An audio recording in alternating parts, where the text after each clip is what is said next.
All right, thank you, everyone. We're going to get started. Again, thank you all for coming today. Today's seminar is part of the Thought Symposium and the Health, Racism, and Communications seminar series. Today's seminar is being sponsored by the SGA, the Society, the Tulane Center of Excellence in Maternal and Child Health, and the Tulane Prevention Research Center.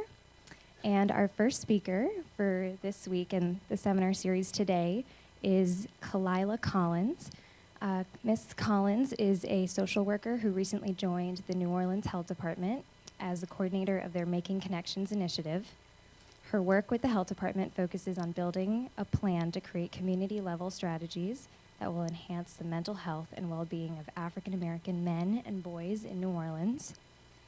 Khalilah has over 15 years of experience in community organizing, program development, and community-level assessment and mobilization around economic justice, mental health, and violence prevention. And her talk today will focus on how male socialization influences mental well-being through masculinity and stigma. So without further ado, Khalilah, please come on up.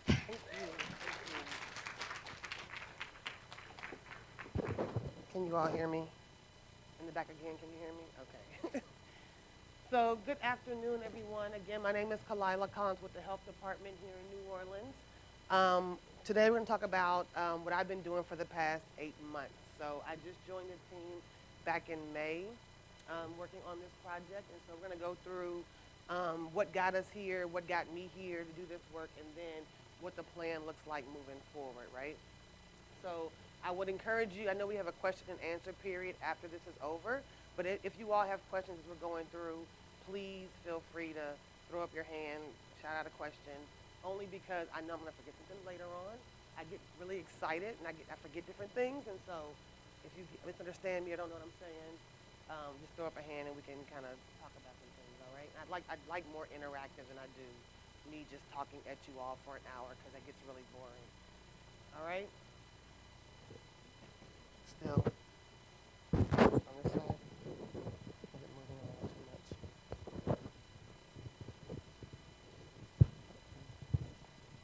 much? Can you all still hear me in the back? Is that better? All right, awesome. All right, so like I said, what got us here? A few years ago, Prevention Institute partnered with the Movember Foundation to do a study on mental health and well-being of boys and men. So Movember Foundation is a international men's health organization. They do research around physical health of men, and they embarked on a mental health and well-being study for men. And Movember, if you all don't know who they are the ones who do the No Shave November to raise awareness around men's health. So they, coupled with Prevention Institute, which is a thought leader, research in violence prevention, community development, prevention overall. And so they partnered together to do this study around mental health and well-being of men and boys. I can't see this, so I'm gonna walk over here. All right, this is dumb for me to try to keep looking back. All right, so through this study, men and boys were interviewed, and we had practitioners interviewed, healthcare systems interviewed, and so what came out of that is that we know that problems with mental health and well-being are exacerbated in this country, right? So in the U.S. we have a high number of individuals experiencing problems with mental health and having trouble with well-being in this country. Men are experiencing even more because of the way they're socialized, and we'll go into the details in a few minutes. But then also, men and boys of color are faring far worse than their white counterparts. So what we already know is that the U.S. has the highest rate of mental illness in the world, right? They're experiencing higher rates than any other country in the world around mental health. And then that depression is a leading cause of disability for ages 15 to 44, right? So people are, People are experiencing depression at higher rates than what we're used to seeing, and that 18% of the population has an anxiety disorder. So we're, again, higher numbers that we're seeing here. These are just people in general, not necessarily men, and so men are having higher rates than these national averages.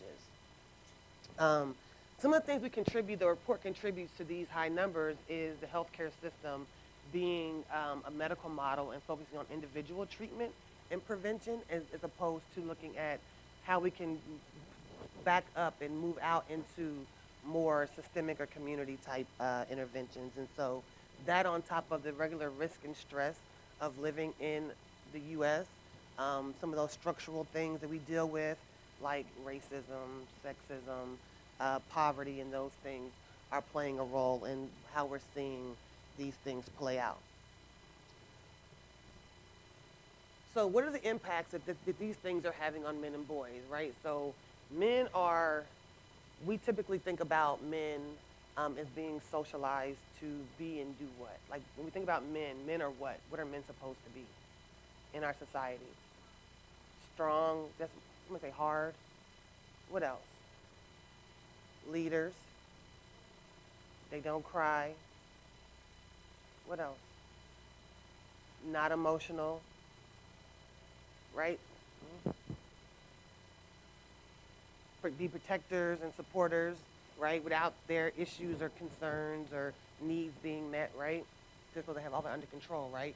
So men are socialized to do these and feel these things, so they don't have access necessarily to their full range of emotions, right? So that then turns around to leading into disconnection and isolation. So men typically work longer hours or work in more isolated situations. They also even leisure in more isolated situations, right? So men typically, again, this is not all men across the board. This is not, and whatever I say here is not me also furthering trying to further those stereotypes about men. But what we're seeing is that men, even their leisure is isolated, right? So they maybe play video games or watch TV or go golfing where it's quiet and there's not a lot of, those kind of things. And so we're seeing that they are disconnected and isolated, even as far as thinking about in certain communities, the erosion of their cultural identity, right? So not being connected to people culturally or in their communities, right?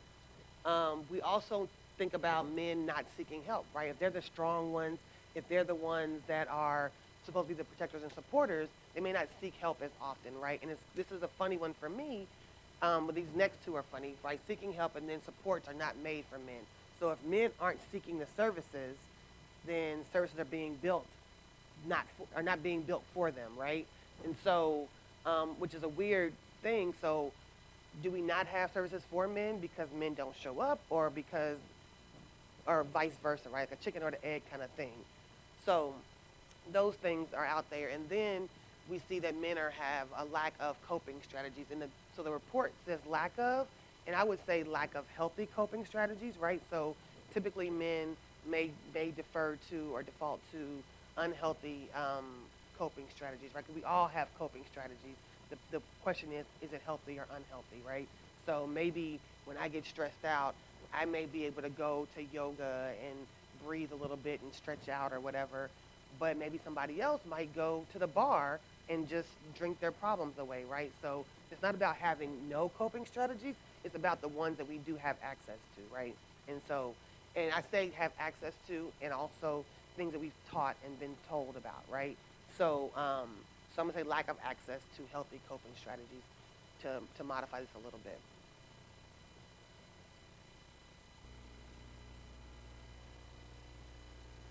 So with that said, because our services are not necessarily built for men, or men don't have access to those services, it's important that we start to focus on the mental health and well-being of boys and men in our communities, right? And so, because I'm a firm believer in we cannot continue to give people what we have, right? Because it's not working, right? We have these programs, we have these services in place, and people aren't using them. People aren't getting the help that they actually need because we're giving them what we have, as opposed to what they actually need or what they actually want. And so we have to change that focus and work towards creating what is people actually need. And so out of that report, again, talking about not just men need more therapeutic services, the report talked a lot about the impacts of trauma, not only on an individual level, but on a community level, and also structural and, institutional and generational trauma that people are experiencing. And so this report was really, I think, groundbreaking in that it talked a lot about not just that individual therapeutic piece, but about community level structural issues that men are experiencing in their lives. And so another problem is that there's not a framework for addressing or preventing experiences of trauma, mental health and well-being on a community level, right? So we can get people into therapy, hopefully, but also what are some things that are at play in our communities or neighborhoods that continue to have us faring worse in mental health and well-being. And so I think what Prevention Institute and Movember are asking us to do is to come out of the individual, right? Because most of you all are public health students, right? And so we know that no epidemic has ever been resolved by paying attention to the actual treatment of the individual, but coming outside of that and moving to a broader community, city, state, country level, and changing how we do everything, not just let's just treat this one individual for this epidemic, but then how do we look at how we change things that we do? So a fundamental shift in how we offer services, how we provide treatment, all of those things. We can't just say we can just treat an individual out of this issue. We have to look at the bigger things that are at play here. So moving from that, thinking about individuals, to coming out to thinking about our environment, how our environment impacts how we behave and how we move in the world, right? So the Institute of Medicine has a really good quote that says, "It's unreasonable to expect that people will change their behavior easily when so many forces in the social, cultural, and physical environment conspire against such change," right? And so a very trivial example that I use here is, so I may have I want to have this very funny disposition. I want to be happy and be whatever, but like when I get home and I want to have a happy home life and be comfortable, right? But when I walk in the door, the dog is barking, my kids are fighting, there's book bags as soon as I walk in the door, so I'm falling over book bags, the dishes aren't washed, or whatever the case may be, right? So even though I say to myself, or I'm going to practice, being in this very zen, happy space, things in my environment may conspire against me actually being able to engage in that happy zen moment, right? And so, again, it's a very trivial example, but this is what we're talking about, right? So we may think that we can just change our behaviors, but then there are things in our communities that sometimes dictate or conspire against how we actually show up and move in the world. That makes sense to people?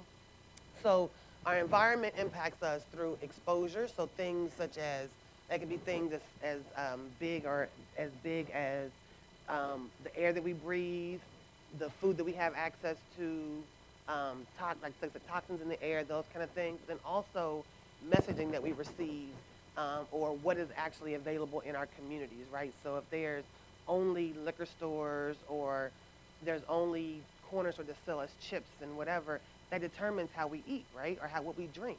So bigger things, like I said, like things we can't necessarily control. I can argue we can control it. But, so like the toxins in the air, things in our neighborhoods, but then also the messaging and things that we have access to in our communities dictate our health and safety in our communities. Any questions on those connections? So even if I want to eat healthy, which I say I do, around the corner from me is the best hamburger place in the city, right? So what do? I go eat hamburgers, and not knocking people who eat. I love hamburgers. But think about like what you have access to determines what you eat or what you engage in, right? So yeah. So thinking about our environment, this is the environment a lot of us live in, right? Our environment where the biggest hospital is closed down, and we've branched out to various forms of treatment. We have blight is a huge issue in this city. Crime tape, homicides, murders are commonplace in certain places in our city, right? So this is the environment that people are experiencing or living in on a daily basis, but that also our children are growing up in, right? And so this speaks to that those structural levels of stresses and risks that we're exposed to that we may not necessarily have control over. So, looking at the community environment and how we work on that, we want to look at three things in our environment, right? So this is coming from Prevention Institute. They have a framework called the Thrive Framework that looks at people, place, and equitable opportunity in these communities, right? So not just, again, fixing the people, right, or doing therapy with the people, but how do we address various levels of things that they're experiencing in their everyday lives to impact how the outcomes they have as it relates to their mental health. So we think about symptoms of various levels of trauma, right? Thinking about symptoms of trauma in equitable opportunities. So thinking about poverty through generations, thinking about long-term unemployment. We know what the unemployment rate for black males is in this city, right? Like it's I think it's 48% now, right? I think that's what I heard like in the last few months. And so thinking about, unemployment in black males is 48%. Almost half of the black men in the city are either unemployed or underemployed, right? So their opportunities are limited in that respect. Disinvestment in communities or disinvestment in education systems and those kind of things are some of the symptoms that we see in this circle in communities. And this is how communities end up needing a little extra, something to address their well-being. And so going from we want to see a change and have adequate living wages or local wealth being built on the ground, access to quality education, those things are things that we can move from trauma to a thriving community. But you can't do that by itself, right? You can't just say, okay, let's just create these jobs and have these things. It has to be done in concert with other pieces of the puzzle, right? So going to the people piece of the puzzle, we want to start thinking about rebuilding relationships and having these strong, healthy norms in the community, because some trauma that we experience around the people level is we're coming to a more individualized society, right? My neighbors, I just moved here 8 months ago. Before I moved here, the neighbors that I had, we never talked. Never, ever talked, right? 10 years I lived there in this house, and we've made throw up a hand and say hi. We would speak and be cordial, but we never interacted. My house got broken into, neighbor was home, out in the backyard, city didn't see a thing, right? And I had to track him down to even talk to him about what had happened, right? So we're moving to a place where we don't necessarily have those community ties or neighborhood ties anymore. And so that's one thing, so building that connection is really important. Thinking about do I have access or do we have access as a community to ask for or demand what we need in our communities, right? So if we're not even talking to each other, are we able to have a collective voice to make change in our communities, right? So we want to work on rebuilding and strengthening those relationships in order to build a stronger, healthier community, right? So we know that a community where that feels unsafe or unhealthy, if people aren't walking around and talking to people, they're not going to be as invested in their neighbors' well-being, and they won't come out and they won't be as healthy because they were not outside playing around or walking their dogs or those kind of things. And so looking at how we build those strong networks, and then once you're more engaged in the community, you're more apt to intervene when you see things happen that aren't necessarily what you think need to happen in that community, right? So you can be more apt to promote health and safety if you're more invested and engaged in the community, not just in the physical neighborhood, but with your people that you're talking with and sitting next to every day. And then we go into place, thinking about creating safer spaces. Again, thinking about if people aren't talking to each other, they're not outside, they're not as active They may not feel as safe to be out there. If the neighborhood is not walkable, we're talking about walkability. So thinking about what the built environment looks like. So if my sidewalks or my street are, cracked and broken, I can't push my stroller or, use my wheelchair down the sidewalks, I may not get outside as much, right? If we're not outside as much, we don't know what's going on, and then therefore it feels unsafe. It may even become unsafe because people can do things that they couldn't do if you were sitting on your porches or engaging with your neighbors, right? And so what does your neighborhood look like, and does it promote us to be out and engaged in a way that creates safer spaces, right? And so this framework tells us we need to invest more in safe public spaces, parks, and things like that, that also then turn around and contribute to the arts and cultural expression, right? So it allows us to be out again, engaging in activities that we love and things we want to be involved in, and then also with each other. And so all of those three pieces are needed to create healthier, safer communities, and then in turn has better impacts on mental health and well-being down the line. So with all of that said, that was the report that we're doing this work based on, and then the components of how the work's going to be done. So what are we going to do? So I've been tasked to build this plan around mental health and well-being of boys. And it's a task because how do you necessarily measure mental health and well-being, right? How do you measure? You can measure diagnoses, right? You can measure that, but you can't necessarily measure if someone feels safe and secure and healthy and happy and stress-free on a daily basis, right? And so we have to figure out how do we measure that, but then also thinking about community level things that will show us what healthy community or better mental health and well-being look like. So what I'm going to do now is talk about how we have decided to do this, right? And so Prevention Institute again, Movember Foundation, created this model around community level strategies and thinking about how to do this work. And so they have employed 16 communities through the U.S.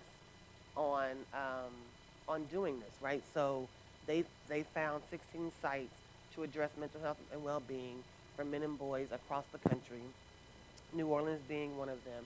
And so the first part of the plan was to develop a planning committee, a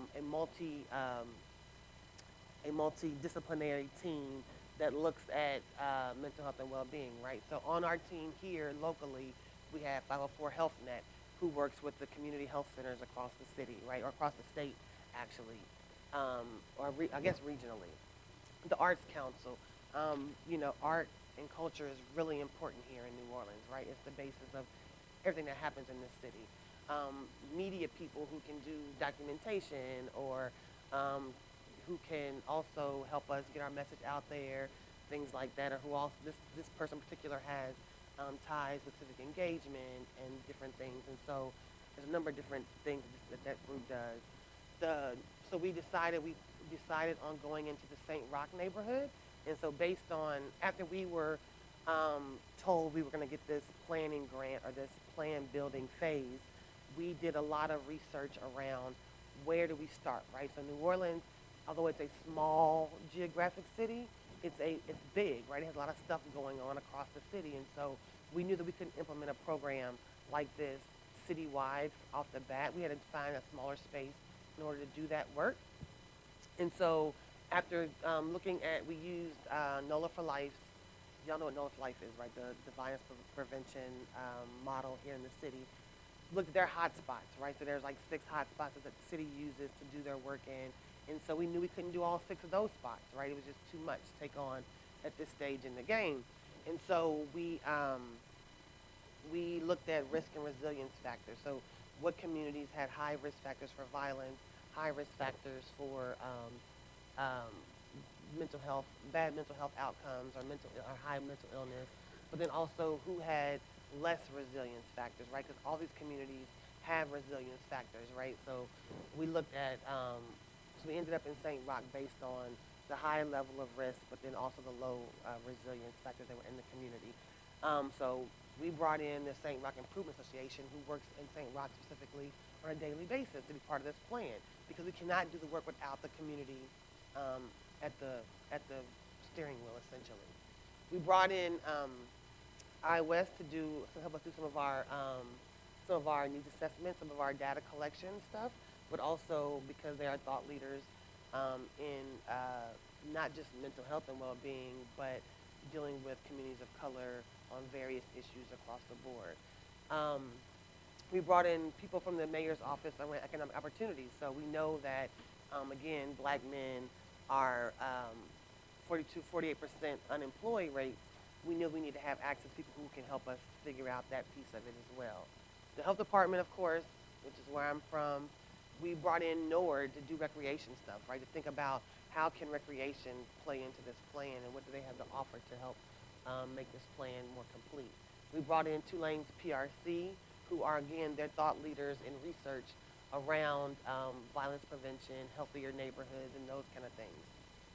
We brought in the faith-based community, brought in a minister to bring in the faith-based aspect. By us working with boys and men of color, faith-based churches are really important parts of the black community. And then we also brought in WI Revolution, who their focus is on healthy masculinity, right? And so thinking about boys and men of color and healthy masculinity. So we brought in together a team that we felt could help us to build the best comprehensive plan to address mental health and well-being.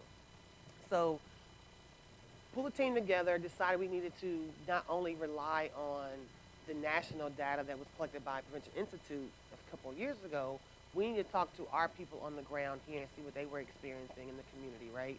And so we talked with black males ranging from about 17 to 70. Some of it was focus group style, some of it was individual interviews.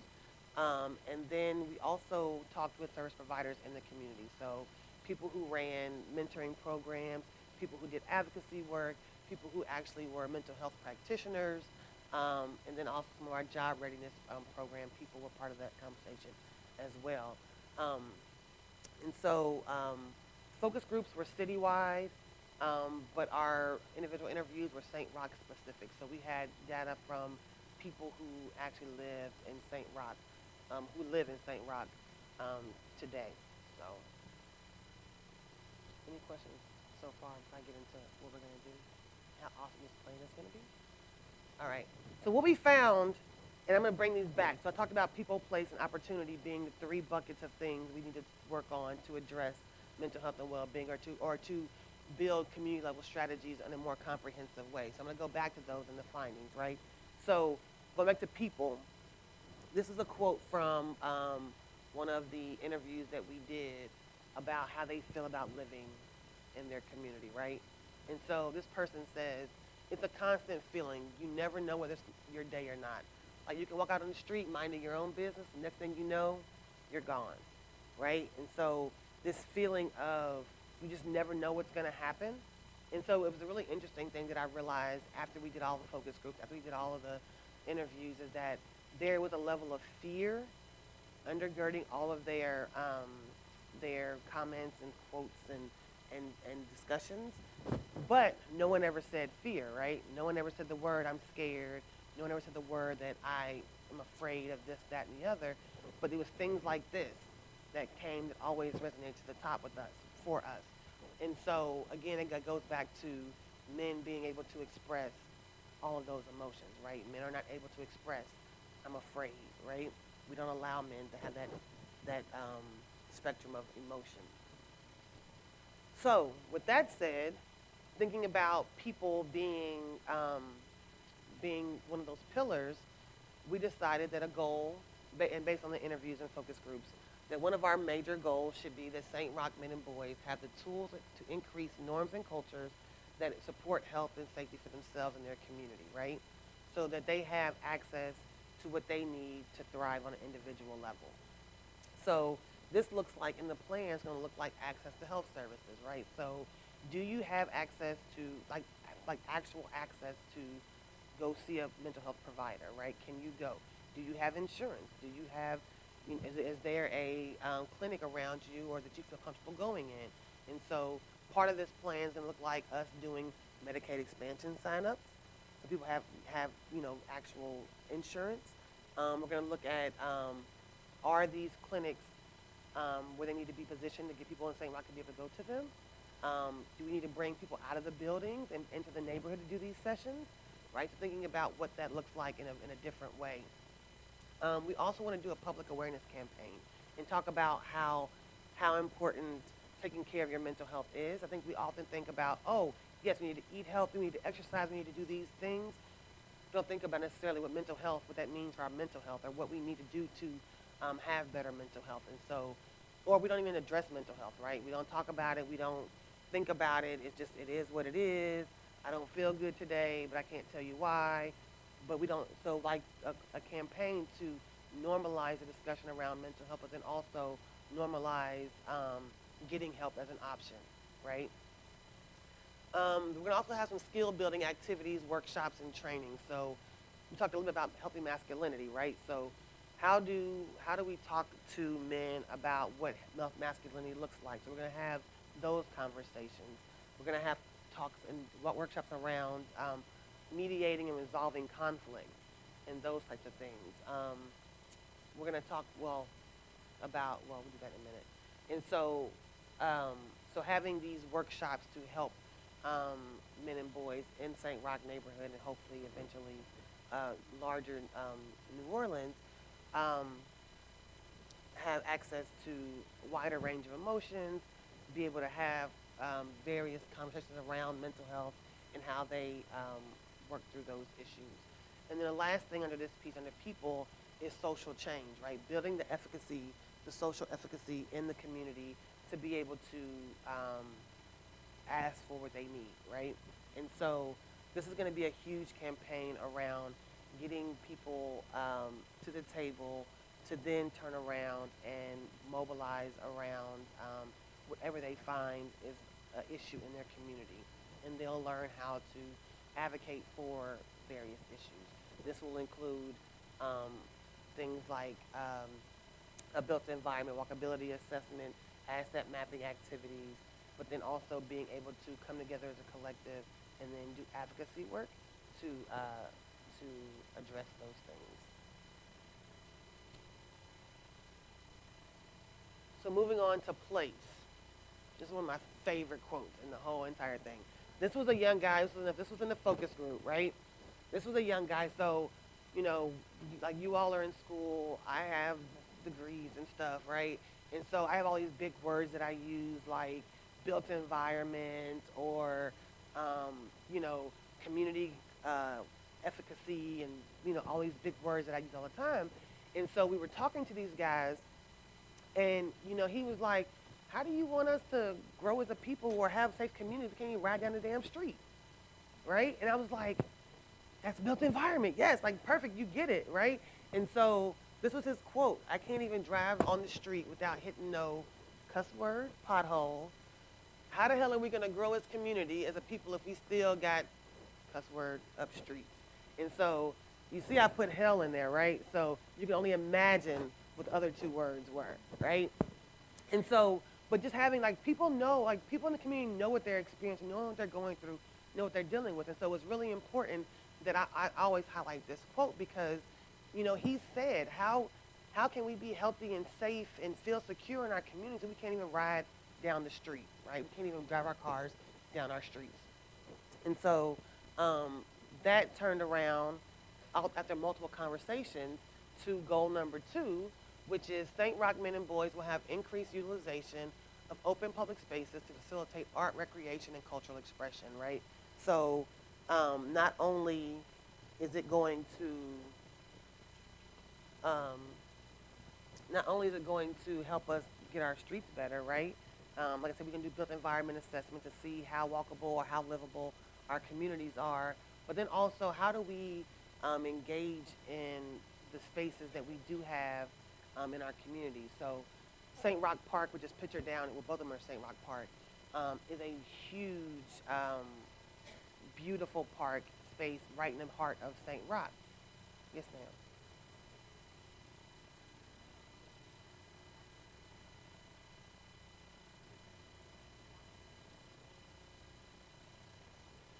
Oh, okay. Say more about that.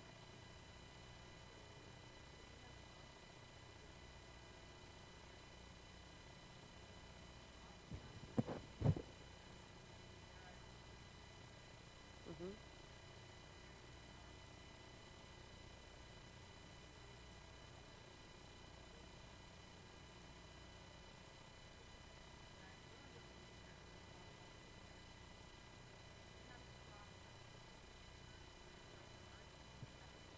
Mhm. Mhm. Mhm.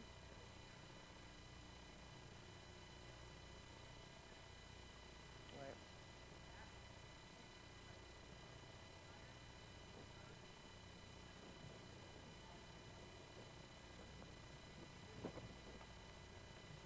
So there are definitely challenges, right? There's challenges in various neighborhoods across the city, right? And so this is part of this whole plan of reclaiming these public spaces so they're safe environments to live, work, play, um, and have access to facilitate art, recreation, and cultural expression, right?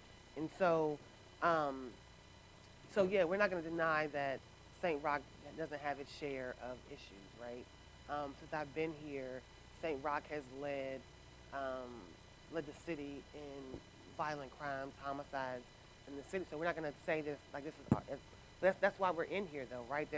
There are generations of trauma that people are exposed to in this neighborhood, and so how do we then come together to address those things, right? And so um, if there are more, if there are, if there are more access to recreational activities or things for kids to do in these neighborhoods, maybe then we won't see the high levels of violence that we see. If men have access to their full range of emotions, so they can not just be okay and mad, maybe then we won't see the high levels of violence that we see.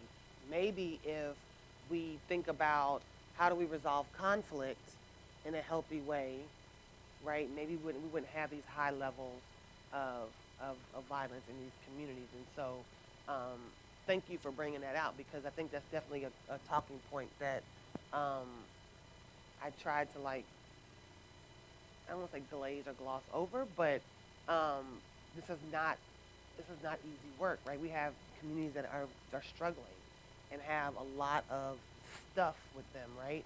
And so it's not necessarily going to be an easy, quick fix. Yes,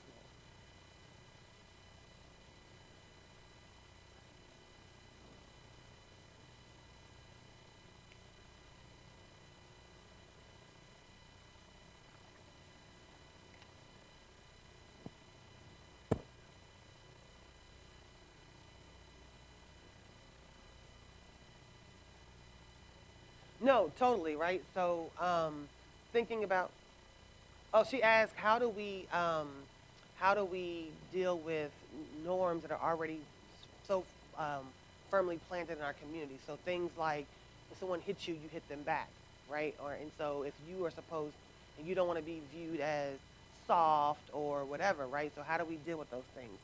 In my head and in my hope is that like the masculinity thing will be part of that. To think about what is a man really, what is a man, and does it mean that you have to engage in violence to be a man, right? Or how do you resolve conflict? Like those things are going to help those interpersonal, those things in my head. As someone who's been through, someone who teaches masculinity, healthy masculinity, but also someone who has been through conflict resolution training before. Um, I was from the same school of thought. If somebody hits you, you hit them back, right? That's what you do. I've been taught it since I was able to walk and talk and engage with people, right? And so now I teach my kids something totally different. And we talk about how to resolve conflict in a different way, right? And because you don't hit back doesn't mean that you are soft or that you don't stand up for yourself or whatever. It that you're thinking a little bit outside of the box, thinking a little bit further into the future, right? And so you hitting someone back doesn't always mean that you've resolved that conflict, right? And so thinking about how do you actually resolve the conflict as opposed to keeping it going. And so I would hope that some of these classes or workshops that we're going to have in this community will help to start those conversations. And a lot of times for me personally, with the like conflict mediation type stuff, a lot of it was about me, right? And how I responded to adversity, right? And so it wasn't about what the other person did to me. It was like, okay, is this a 10 or a 2? Like in real life, which one is it? Usually it's a 2, but we on 10 like that, right? And so thinking about, like, I had to monitor my own behavior as opposed to monitoring somebody else's behavior.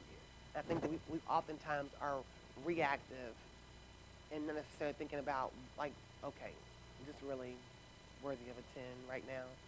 You know? So does that help answer your question a little bit?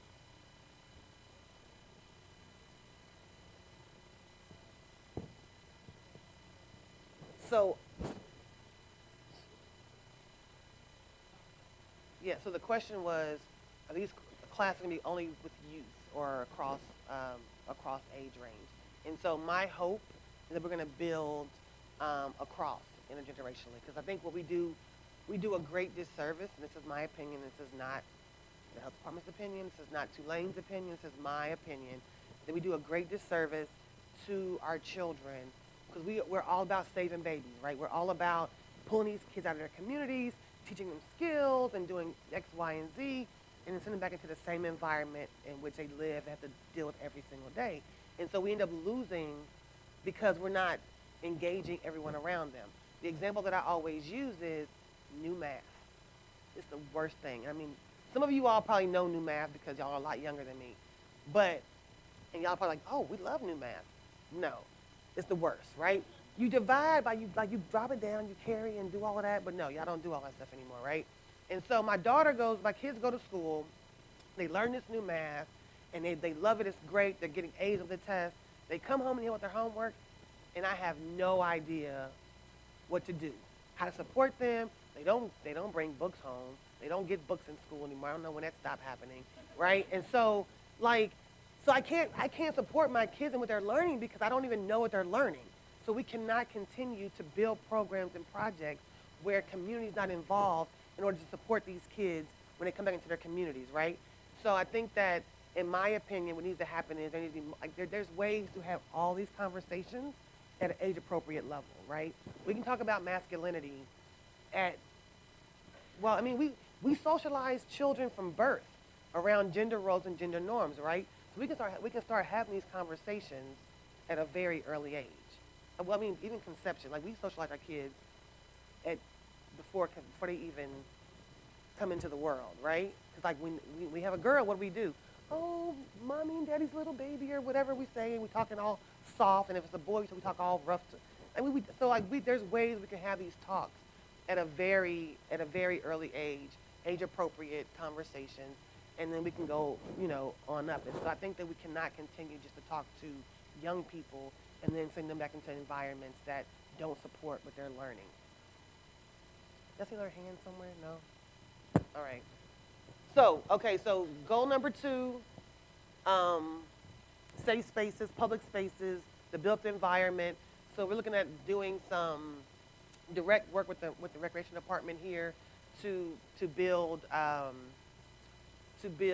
better the neighborhood. So what we did the needs assessment, got it all out the way, went back to the community and said, here's what we found that people say they want, or here's what we're seeing.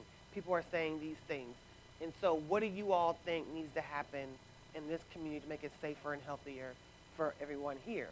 And so the park was, even though it has its issues and has its things going on, the people were saying, we need more access to the park. We want to be in the park. We want activities in the park. We want to be in the park. It's beautiful. We love the park. So we're going to partner with NORD to create those things in the park, because the community says that's what they want to see.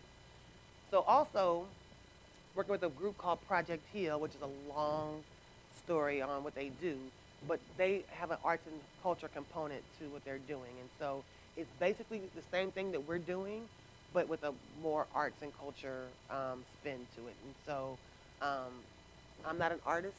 I'm an art lover. I can't sing. I can't draw. I can't do any of those things. But people, that's why we have a committee or collaboration with people to do things where others might lack, right? So they're gonna come in and help facilitate art and culture things in the community to help build around those things. And we already know that, again, in New Orleans, there's no shortage of that, right? So how do we then support the artists that are on the ground to do that work for us in the community? Yes, ma'am.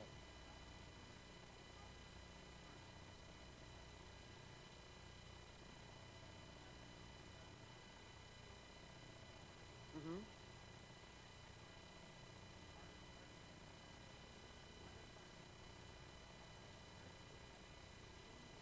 Yeah. Yeah. Yeah, definitely. So you and I talk after this, and so we can make sure that we're working and get you on the committee, and we can do all of that stuff, right? Because I think I agree, right? Being a city girl, I'm like, I don't do nature. And about 4 years ago, I went to, maybe longer than that, it was longer than that. I went to a conference. It was an international conference called the World Social Forum, and there someone made a comment about people who can't grow their own food aren't fit for revolution. And so I was like, duh. Like if you can't eat, you're not gonna oppose what's going on around you, right? And I'm like, if the grocery store closed tomorrow, I couldn't feed myself and my family, right? And so long story short, I'm sorry, I get sidetracked. So I started growing a garden, right? I think I had like 2 cucumbers and an onion, and I planted like 15 different things. But the therapeutic piece around putting, and I don't do dirt, and I don't do that kind of stuff, right? And so, but the therapeutic process that happened when I was down there, pulling weeds, or I was even talking to my plants, right? Like I'm allergic to everything that grows, and I'm talking to my plants, and I'm digging in the dirt, and it's therapeutic, right? So I would definitely love to talk to you more about how to engage that in this work. And yes, that's the thing about community level strategies. It doesn't have to be, you know, this one in the box thinking kind of thing. It can be what engages people to bring them together, and also may fit different purposes, right? So not only are you going to be engaging with nature and that therapeutic process there, but you're also getting healthy food out of the situation too, right? You're getting vegetables that you can eat and talk about how you grew this yourself, right? And so, one thing that PI always says is that a good solution answers multiple problems, right? And so a garden is that thing, right? So definitely let's talk after this. Am I done here? I think so. All right. So going into the opportunity bubble or bucket of this, what we heard people say was, I don't feel like they want me to do better. So they felt like the community or society did not want them to do or be any better. And they talked about not having jobs or not having jobs for them specifically, right? And so they talked about how they walk into job interviews and they automatically know that they're discounted because of their race or because of how they look, those kind of things. And so although we're not necessarily going to be doing things that are job specific, so we can't offer like a job training thing, we can work with people to get other needs met, help them build other skills in order to engage. So the goal here around opportunity is that St. Roch men and boys will have increased access to equitable opportunities and services that foster the ability for them and their families to thrive, right? And so if you're having mental health issues, it's hard to deal with anything else, right? If you are having a bad day, or if you're depressed, or if you're sad, it's sometimes hard to go to work, right? If you do go to work, you might not be productive, right? And so again, focusing on mental health, we're looking at ways to help health service agencies meet the community needs, right? So that helps. It may not be a direct job or direct access to a job, but it helps people to be able to show up at work as their whole, full, complete selves, right? So under this goal, we're going to look at, again, maybe getting people outside of those health centers into the community and have these conversations. We're going to also train health providers to work with boys and men of color, right? Because they have a special need that maybe, again, I told you how our services don't necessarily cater to men, and so How do we have services that actually meet the needs of boys and men of color? So that's the biggest piece under there. And then we're going to have a media institute that not only one documents the process of this work for the next few years, but that's going to also give some young guys in St. Roch the opportunity to get a couple dollars, making some film, right? And so they'll learn skills around producing, editing, I don't know the technical words, producing media, right? And so they'll not only get money in their pockets, but they'll also have a skill that they can translate into other opportunities. So that's under goal 3. That's the whole entire. Oh, I'm done. Am I done? We're done? Oh, look at that. Yeah. All right. So that's the entire plan. And yeah. Any questions?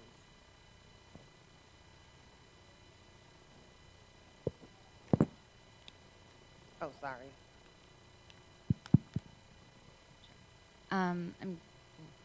I'm curious how, with the focus around trauma and intergenerational trauma, how there's been conversation not around incarceration and those who are formerly incarcerated returning back to the community, particularly with access to behavioral health services, and now with Medicaid expansion, what that's going to look like. Okay, one thing I didn't say, this plan is very broad, not broad, but very generic looking and sounding, because what we're doing is trying to make it to where the community is able to help build and shape those very specific things. So in my head, I want to have mental health providers come into the community and offer support groups of various kinds. One thing that a guy at one of the focus groups said was, we need people who have experienced what we've experienced doing this work. Not just men who look like us, but men who have also experienced. So we're looking at having some co-facilitated support groups with people who, so we can have that experience and that expertise, right? And so incarceration was one of those things that we were talked about, that were talked about in those groups. And so what those groups look like is not set in stone right now, because our planning committee only has one resident on it as we speak. As we move into implementation, we're going to bring on more community members, more black men. So there are black men on the committee, but they're not black men from the community on that committee, which there's only one. And so as we move into implementation, we're going to have more black men in St. Roch on that committee to help build the actual, day to day what this is going to look like on the ground. So I'm sure that's going to be addressed and talked about and thought about in the process. Does that answer your question? Okay. I had her hand first, and I thank you. Well, yeah.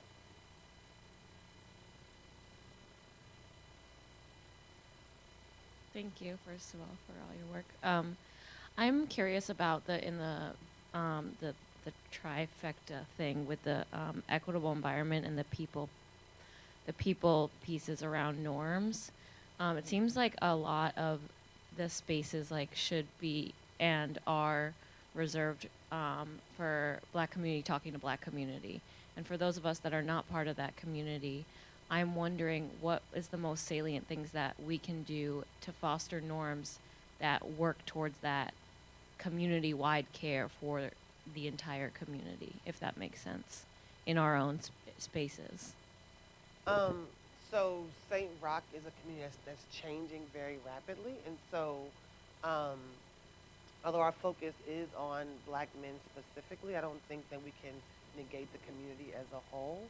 How we can engage our white counterparts is, I'm not really sure yet, and that may be some of the things that we talk about with the community once we start building those plan specifics. I know there's going to be a lot of community events that happen. I think that showing up, being in community is one of those things off the top of my head that you can do. But right now I don't know specifically what. I think also respecting that space that needs to happen.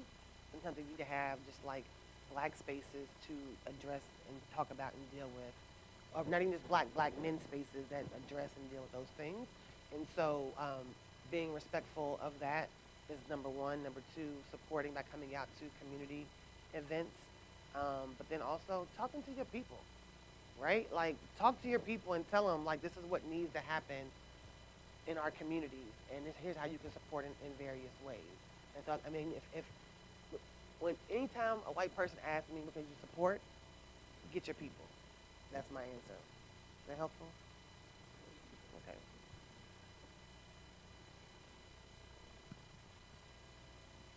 Hi, I am the grandmother of a 14-year-old, extremely intelligent young boy that goes to Sci High. But he has enormous emotional and behavioral problems. He went through a lot of trauma. He actually takes medication for PTSD. My question is, I see this program for men and boys.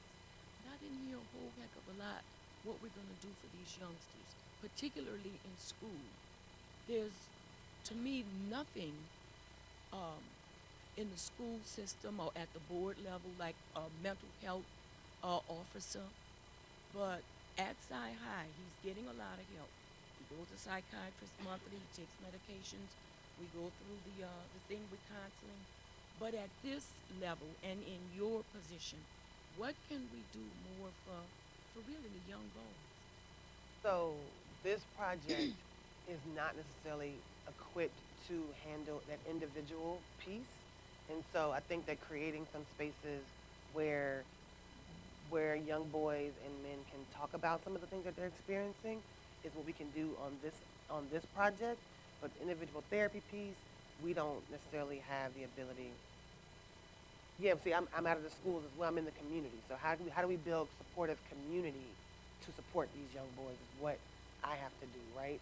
And so, and we know this is an issue where we need like these wraparound all around, but I can only focus on certain pieces of that.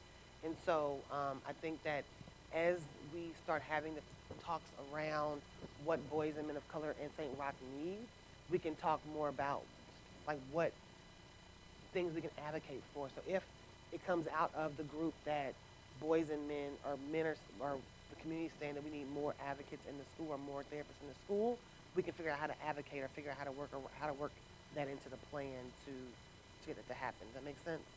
But I'm not equipped to do that individual therapeutic. Everybody to be aware of the fact that we have a serious school to prison pipeline. Oh yeah, no, totally. Enormous. Yeah. And it middle school level. Oh, it starts earlier than that. Yeah, but by the time they get to middle school and they haven't had some help, some counseling or somebody to work with them, they never get out of Right. it. From the high school level straight to prison. Also part of the plan is developing resources for parents and families to know where they can go for those kind of services. That's a big piece of that, right? So maybe I don't know what to do, so I don't do anything. But if I give you, so this is not necessarily a program, much as it is a project, right? So programs, we do individual skill building or individual things, right?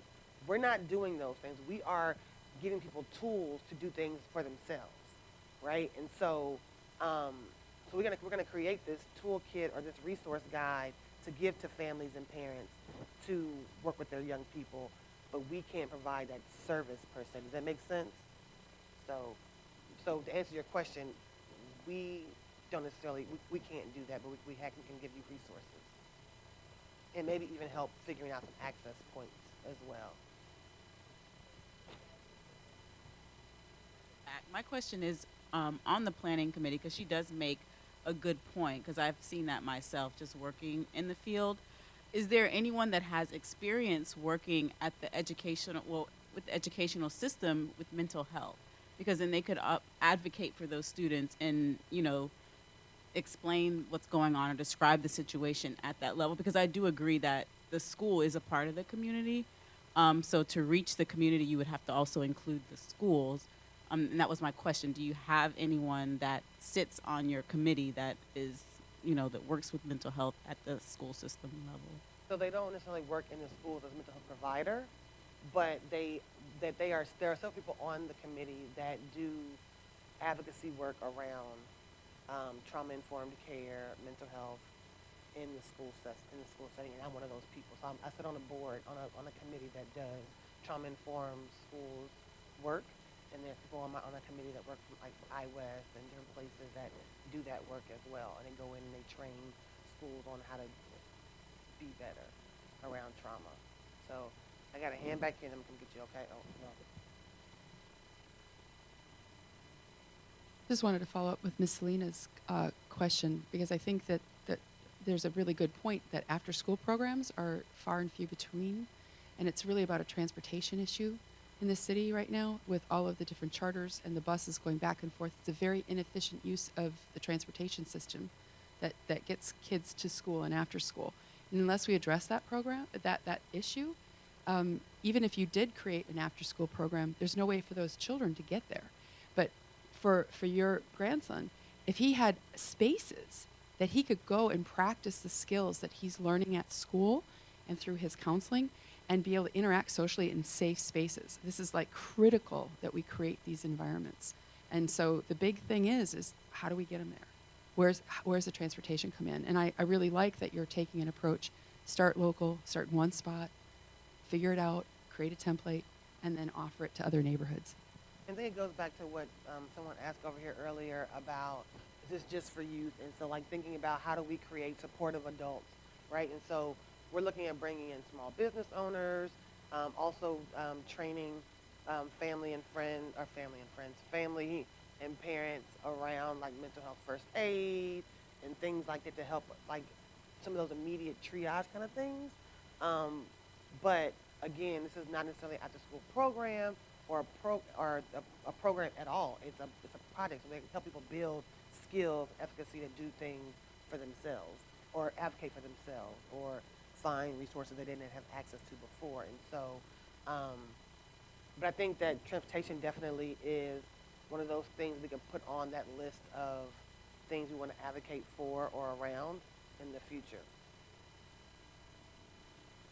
But also keeping in mind too that maybe what I see or you see as an advocacy issue may not be what Black males in St. Roch see as an advocacy issue, right? And so thinking about this is not Khalilah's plan. It'd be easier that way, right?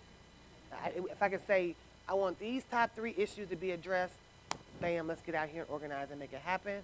But those are my issues, right? And so it's not about me. I was just gonna add some input on the school aspect of it, since you guys are talking about that. The health department does have, like she mentioned, a trauma-informed care project program. I'm not sure exactly which one it is.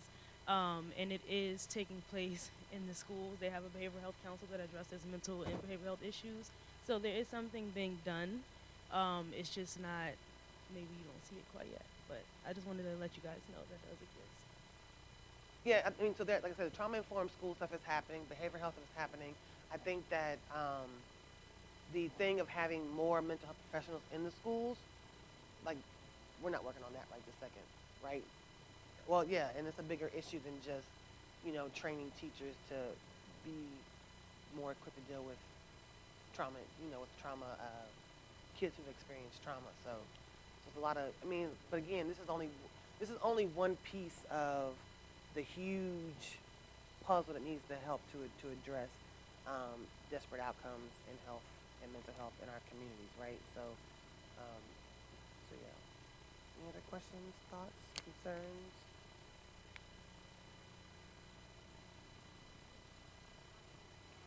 Wait for the mic.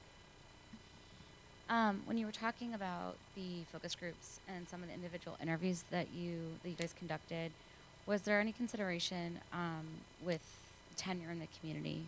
Because St. Roch has changed so much about like how long those families have lived there, and then getting buy-in from like some of the older guys in the neighborhood, so that there's buy-in then on like the younger guys' side. I'm curious about that. So you saw the age range was from like 17 to 70, right? And so most of the people they did the individual interviews with were long-term St. Roch residents. The focus groups, again, were citywide, residents, but the individual interviews were St. Roch residents, and the majority of them, maybe only 2 or 3 out of the 30 that we did, were not there for the majority of their lives.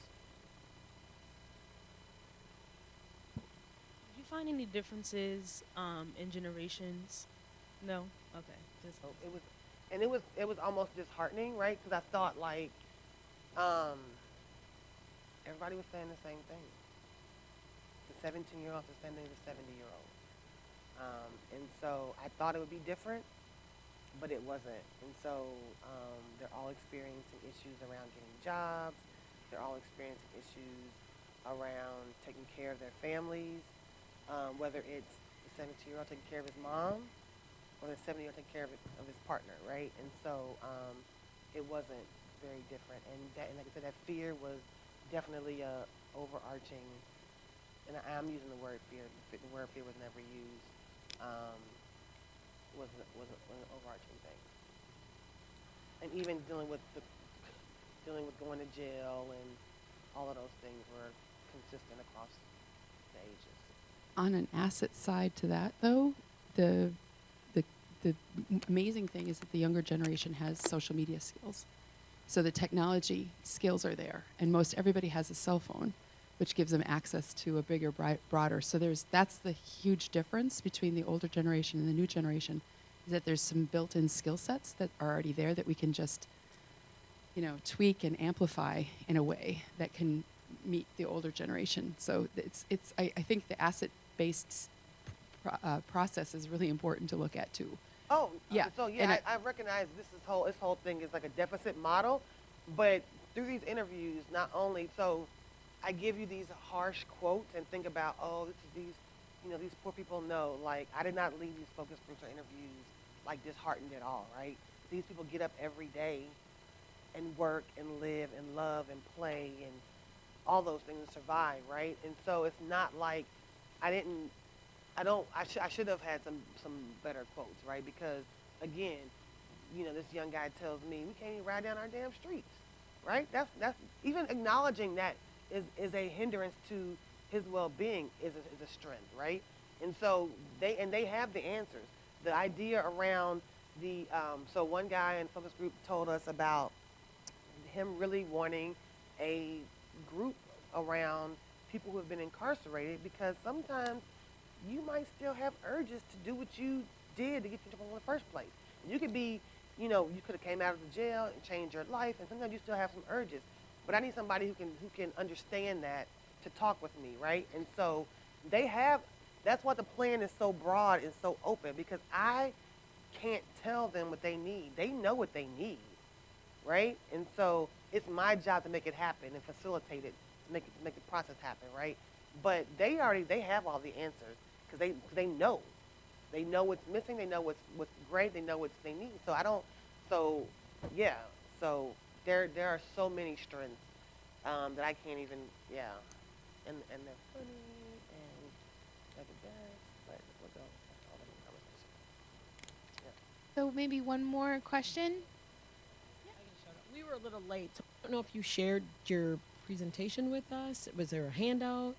There wasn't a handout. I'm gonna get you a clean copy that you can, if you signed in. If you signed in, you'll get a copy. Huh? Oh. So yeah, I can get you a clean copy so you can have it.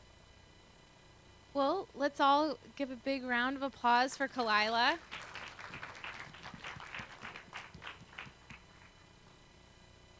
And again, if you signed in, please do so and take an evaluation sheet. Those are important so that we know our seminars are giving you good skills and information for you to use in your work and your studies. And we want to thank all the sponsors again, and thank you all for being here.